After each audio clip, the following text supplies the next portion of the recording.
میں صرف ایک بات کہنا چاہوں گا جو آپ کے کنکلوژن میں بھی لکھا ہے، ہندوستان کا مسلمان بن جائے یہ ملک کی تقدیر بدل جائے گی۔ ذرا اپنے اندر کی شدت کو جگائیے بھائی۔ مجھے ایک بات سمجھ میں آئی ہے جتنا میں نے اسلام کے بارے میں پڑھا ہے کہ ڈرا ہوا آدمی مسلمان نہیں ہو سکتا، کیونکہ جہاں ڈر ہے وہاں اسلام نہیں، اور جہاں اسلام ہے وہاں ڈر نہیں۔ جیسے جہاں اندھیرا ہوتا ہے وہاں روشنی ہوتی ہے، جہاں روشنی ہوتی ہے وہاں اندھیرا نہیں ہوتا۔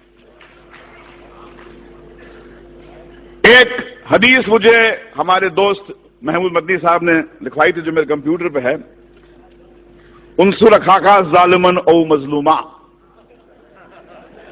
مدد کر، اپنے بھائی کی مدد کر، مظلوم ہو تو مدد کر، ظالم ہو تو مدد کر۔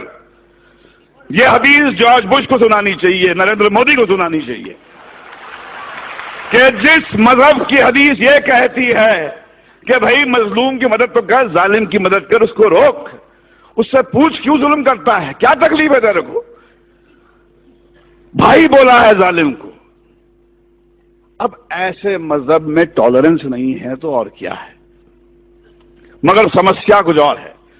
آپ اندھوں کے ملک میں، اندھوں کی دنیا میں آئینہ بیچنے نکلے ہیں۔ دنیا کا سب سے بڑا دہشت گرد وائٹ ہاؤس میں رہتا ہے، افغانستان کی پہاڑیوں میں نہیں رہتا ہے، اور یہ پورے دنیا کی حکومتیں، یہ 6 بلین لوگ، ان کی جرت نہیں ہوتی ہے کہ جا کے اس جارج بش کو ٹیررسٹ کر کے اس کو پھانسی پہ کے تختے پہ لے جائے۔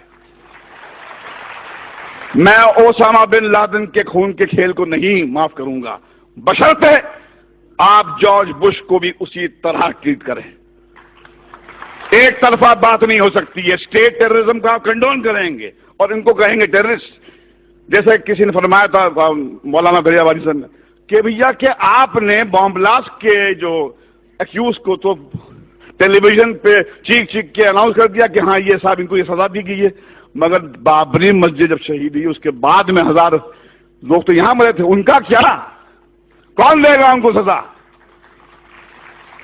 کہاں جا کے گڑ گڑائیں، کس سے بھیک مانگیں؟ آج تو ہماری یہاں پر سرکار این سی پی اور کانگریس کی ہے۔ کیا ہوا شری کرشن کمیشن رپورٹ کا؟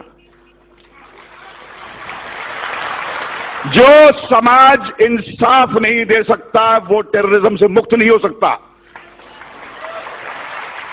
اگر آپ کو ٹیررزم سے مکت ہونا ہے تو انصاف دینا پڑے گا آپ کو، اور اگر آپ نے اپنے پولیس اسٹیشنز کو ٹارچر چیمبرز بنا دیا، وہاں پر معصوم کو لے جا کے مارو گے، پیٹو گے، ذلیل کرو گے، تو ٹیررزم بڑھے گا۔ ہمیں ایک ہی بات کرنی چاہیے، وہ یہ ہے کہ ہمارے اندر وہ جرت ہونی چاہیے۔ حدیث آپ کی ہے، رسول اللہ نے فرمایا تھا کہ سب سے بڑا جہاد کیا ہے؟ ظالم بادشاہ کو اپنا صحیح چہرہ دکھانا۔ ظالم بادشاہ کو کہو کہ تم کتنے بدصورت ہو، ان سے کہو کہ یہ کیا دو طرفی بات ہو رہی ہے، جب چاہے آپ نے کھڑا کر دیا ہم کو کٹ گھرے میں۔ اور دیکھیے جارج بش بھی کہتا ہے کہ اسلام تو مذہب پیس کا ہے، ٹالرنس کا ہے، مگر فیکٹ یہ ہے کہ جہاں داڑھی والا نظر آتا ہے آپ بولتے ٹیررسٹ ہے۔ یہ لڑائی اس سیمینار سے ختم نہیں ہونے والی ہے، یہ بہت لمبی لڑائی ہے، وہ دور آ گیا ہے۔ رسول اللہ نے فرمایا تھا اسلام آپ کے ہاتھ میں جلتا ہوا کوئلہ بن جائے گا، جس میں دم ہے وہ بنے مسلمان اور جیے شان سے، مگر کسی کے سامنے گڑ گڑائیے مت، کسی کے ساتھ کسی کے تلوے مت چاٹیے، کیونکہ آپ اس طاقت سے کنیکٹڈ ہیں۔ یہ ملک آپ کا ہے، اس میں آپ کے پرکھوں کا خون ہے، جو آپ کو کہتا ہے، آپ کو نیچا دکھاتا ہے، اس کو بولو باہر نکل یہاں سے، یہ آپ کا ملک ہے، یہ ہمارے آپ کا ملک ہے، اس کو ہم ٹھیک کریں گے۔ اسلاموفوبیا ہندوستان کو شوبھا نہیں دیتا، یہ ویسٹ سے میک ڈونلڈ لانے والے، کوکا کولا لانے والے لوگوں کا ہو کہ اسلاموفوبیا ویسٹ میں رکھیں۔